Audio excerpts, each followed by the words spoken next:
Bonsoir à tous, merci de nous retrouver ce soir pour ce journal. Tout de suite, nous allons commencer par le premier titre. Les éoliennes seraient la nouvelle arme dans le combat contre le réchauffement climatique. Alors, pour combattre le réchauffement climatique, on connaît bien sûr les énergies solaires, hydrauliques ou encore l'énergie éolienne. On voit tous ces grandes éoliennes, aussi bien sur terre et sur mer.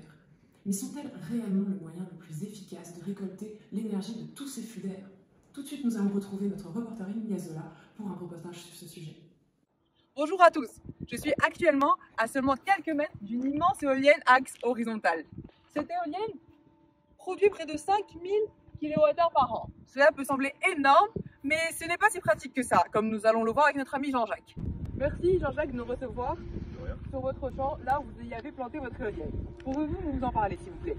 Alors cette éolienne, je l'ai achetée il y a quelques temps maintenant pour la mettre sur mon champ, mais il s'avère qu'il y a quelques inconvénients à cette éolienne, notamment la quantité de béton colossale qu'il peut y avoir enfoui sous terre afin de tenir cette éolienne. Aussi, on peut remarquer de nombreuses nuisances sonores. Comme vous avez pu le voir, ce type d'éolienne présente de nombreux inconvénients qui limitent notamment l'essor de l'énergie éolienne en zone urbaine. Nous allons donc essayer de trouver des solutions pour maximiser le potentiel de ce type de production d'énergie. En effet, des alternatives sont attendues pour pouvoir répondre à la demande énergétique toujours plus croissante, tout en restant vert. Et justement ce soir, nous avons un invité qui s'appelle Albertine Etlan qui va nous raconter les projets de son équipe pour travailler sur ce sujet. Bonsoir Albertine. Bonsoir Claire. Pouvez-vous nous expliquer en quelques mots vos travaux et ce qu'ils impliquent? Bien sûr. Comme vous l'avez expliqué, l'énergie éolienne est un type d'énergie renouvelable très prometteur. Mais il faut diversifier au maximum les moyens de récupération de cette énergie. C'est pourquoi nous nous sommes plutôt occupés des éoliennes à axe vertical et de leurs applications. On a voulu développer ce concept et l'optimiser afin de pouvoir concevoir des dispositifs que tout le monde peut avoir chez soi, dans son jardin ou même sur son balcon. Nous avons donc eu l'idée de construire une soufflerie pour mener nos expériences sur les pales d'éoliennes de différentes tailles et rayons, et pour voir comment elles fonctionnaient, et si certains de ces paramètres étaient à même de les rendre plus efficaces en termes de rendement. Très bien. Retrouvons donc votre équipe qui a travaillé sur les différentes étapes de ce projet. Madame Bouraoui, c'est donc vous qui étiez chargée de la construction d'une soufflerie pour réaliser vos mesures sur les éoliennes avec verticale. Pour commencer, qu'est-ce que vous appelez une soufflerie? En fait, une soufflerie, ce n'est rien qu'un tunnel de vent. Grâce à des ventilateurs qu'on va placer aux extrémités, on va pouvoir générer une différence de pression et donc aspirer de l'air. Cet effet va être amplifié grâce à la mise en place d'un convergent à l'entrée de notre soufflerie. Et c'est en vous basant là-dessus que vous avez réalisé votre soufflerie. Pouvez-vous détailler les étapes de construction? Alors nous avons commencé par réaliser la structure métallique du cadre de notre soufflerie. Puis nous avons réalisé les faces avec du contreplaqué et du plexiglas. Après ça, on a réalisé les plans du convergent. Il nous fallait en effet une forme assez aérodynamique, sans angle dur. Nous avons donc obtenu une sorte de haut-parleur fait avec du mylar, un matériau rigide mais tout de même assez souple. Parallèlement, on s'est occupé aussi de monter nos ventilateurs. Ce sont des petits ventilateurs d'ordinateur que nous avons placés à la sortie de notre soufflerie. Ces ventilateurs peuvent fonctionner simultanément? Oui, on va les brancher en dérivation plutôt qu'en série, puis on va les relier au générateur. Il faut juste faire attention à ne pas mettre trop de tension pour ne pas griller les ventilateurs. Est-ce qu'elles fonctionnent comme vous voulez? Vous obtenez l'écoulement d'air voulu? Grâce à un anémomètre, un appareil qui permet de mesurer la vitesse du vent, nous avons quadrillé notre section d'essai et nous avons vu que la vitesse du vent était homogène dans la cavité. Néanmoins, on a mesuré une vitesse de seulement 2 mètres secondes moins 1. On voulait donc avoir une vitesse plus importante. C'est alors que nous avons décidé d'ajouter des ventilateurs à l'entrée au niveau du convergent pour pouvoir avoir une vitesse de 4 mètres secondes moins 1, ce que nous avons réussi à avoir. Je vous remercie pour toutes ces réponses et pour le temps que vous m'avez accordé.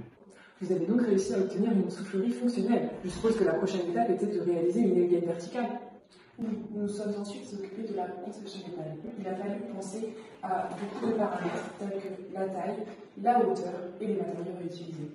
Très bien. Retrouvons donc maintenant la responsable de cette conception qui va nous expliquer tout cela plus en détail. Bonjour Madame Lahotte, vous vous êtes donc intéressée au design des pales d'éoliennes à axe vertical. Est-ce que vous pouvez nous en dire un petit peu plus sur ces dispositifs? Nous avons choisi de reproduire un profil aérodynamique symétrique, designé et caractérisé par le Comité consultatif national pour l'aéronautique. Il s'agissait du profil NACA 0018, dont la coupe a cette forme.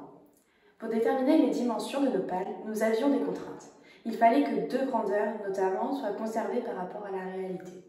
La vitesse spécifique, c'est-à-dire le rapport entre la vitesse de rotation des pales et la vitesse du vent, ainsi que la solidité, qui est le rapport de la longueur de corde totale, c'est-à-dire la longueur de corde multipliée par le nombre de pales, sur le rayon de rotation de l'éolienne. Les meilleurs rendements théoriques correspondaient à une vitesse spécifique de 5, et puisque nous cherchions à réduire la solidité, nous préférions utiliser des rayons plutôt grands. Quelles sont les mesures finales que vous aviez? Alors, nous avions des pales de hauteur de 15 cm et le rapport de forme que nous recherchions était de 1/5. Nous avions une corde de 3 cm et l'épaisseur était de 18% au maximum de la corde, soit environ 6 mm. Comment les avez-vous réalisées? Il nous fallait un matériau plutôt léger et on avait des contraintes sur la construction.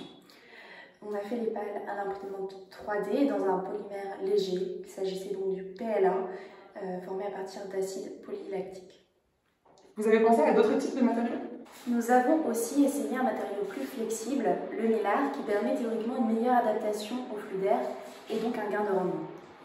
Ainsi, l'éolienne n'aurait plus besoin d'un moteur pour démarrer, ce qui est très intéressant énergétiquement parlant, mais aussi puisque cela permettrait d'utiliser un appareil en moins. Vous aviez réussi à prévoir ce qu'il se passerait lorsque vous alliez former le flux d'air? Grâce aux différents paramètres mesurés, nous avons calculé un nombre de Reynolds qui caractérise le flux et donc l'environnement de notre éolienne, et nous avons trouvé un nombre de Reynolds de l'ordre de 10 000. Notre flux est turbulent, ce qui correspond à une situation réelle en extérieur à basse altitude, par exemple en ville. Néanmoins, nous perdons de l'information sur la direction de notre flux, ce qui limite la reproductibilité de l'expérience. Et maintenant, nous n'attendons plus que de voir cette éolienne tourner. Merci beaucoup, Madame Lahaute. Maintenant que vous avez tout ça, il faut mettre l'éolienne dans la soufflerie, c'est ça? Exactement. La dernière étape est la formation de l'arbre de rotation. Ensuite, nous avons pu réaliser les mesures de la vitesse de rotation de l'éolienne. C'est Madame Denoyer qui a été en charge de tout cela. Alors écoutons ça tout de suite. Bonjour Madame Denoyer, vous êtes maintenant la dernière pièce de notre puzzle. Pouvez-vous nous expliquer les étapes de la création de l'arbre final de rotation? Oui, donc nous avions à disposition une barre fine en métal et 2 roulements à billes sur lesquels on a rajouté les pièces qui reliaient les pales à l'axe de rotation. Cette pièce-là, elle a été designée et créée aussi à l'imprimante 3D. Et quelles sont les difficultés que vous avez pu rencontrer lors de la formation de cet axe? Au départ, on avait quand même de gros soucis. Pour accéder à différentes grandeurs comme le couple de l'axe et d'autres choses, on avait mis en contact avec notre axe de rotation beaucoup d'appareils qui créaient beaucoup de frottements et énormément de torsions sur l'axe. L'éolienne ne tournait pas du tout. On a décidé après coup, de mettre une sorte de pointe au bout de notre axe. On l'a taillé et on a rajouté une plaque en métal avec un léger creux sur le fond de notre soufflerie. Grâce à cela, notre axe pouvait tourner librement et on n'avait vraiment plus de frottement. Quel résultat avez-vous obtenu? Nous avons réussi à prendre des vitesses de rotation pour des éoliennes de différents types. Comme on s'y attendait, ce sont les éoliennes avec un rayon suffisamment grand qui ont réussi à tourner. Et grâce à cela, on a réussi à récupérer des vitesses de rotation qui allaient de 120 à 200 rotations par minute. Très bien. Et maintenant, sur quoi travaillez-vous? On s'intéresse maintenant à l'étude des forces qui s'appliquent sur nos pales pour comprendre ce qui se passe. C'est une étude numérique, donc voici un exemple de ce qu'on obtient. J'espère que vos travaux vont continuer bien avancer. Merci pour votre temps. C'est vraiment un beau projet que vous avez là. Quelles sont vos prochaines étapes? Eh bien, il nous reste plusieurs paramètres physiques, dont tout ce qui est mécanique, à évaluer de façon plus précise. Ensuite, nous pourrons espérer pouvoir mettre sur le marché des éoliennes à axe vertical, accessibles à tous. Eh bien, je vous souhaite beaucoup de réussite. Merci beaucoup à Albertine pour être venue ce soir sur le plateau. Et nous, on se retrouve bien assez vite pour un nouveau reportage. Merci à tous et bonne soirée.